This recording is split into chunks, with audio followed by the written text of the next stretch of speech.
Infosys, Wipro, Cognizant ఇట్లాంటి company CEO salary ఒక క్రోర్ మీద ఒక 10 లక్షలో 10 లక్షలు తక్కువ ఉండేది 2024. ఇప్పుడు అంత మొన్న సర్వేలో ఎకనామిక్ టైమ్స్ అది ఓపెన్ చేస్తే మొత్తం 100 కోట్లు.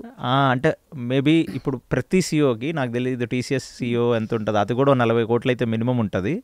బట్ ఓవరాల్గా ఒక 50 crores అబోవ్ శాలరీస్ CEOలై. మరి అంత హ్యూజ్ స్పెక్ట్రంలో శాలరీస్ గ్రో అయ్యాయి 2006 నుంచి 2024కి. అంటే ఒక 18 yearsలో ఈ గ్రోత్. 2006లో ఫ్రెషర్స్ శాలరీస్ అంతా, నేను ఇంజనీరింగ్ పాస్ అయినప్పుడు 3 lakhs ఫ్రెషర్ TCS, ఇన్ఫోసిస్ జాబులు నాకు ఇంకా గుర్తున్నాయి. ఇప్పుడు 2.5 lakhs to 3 lakhs మినిమం స్టార్టింగ్కి ఒక ఓపెనింగ్ పొజిషన్కి ఇచ్చేవాళ్ళు వాళ్ళు.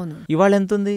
3 to 4 3.5-4 ఉంది. అవును. లేదా ఇంకా బాగా అయితే అంటే 1.5 లక్షలు పెరిగింది, లేదా 2 లక్షలు పెరిగింది మాక్సిమం అంతే. కానీ CEOల జీతాలు విపరీతంగా పెరిగిపోలేదు. So the whole point here is, అక్కడే మీకు అర్థమవుతుంది కదా how they are treating their employees అని.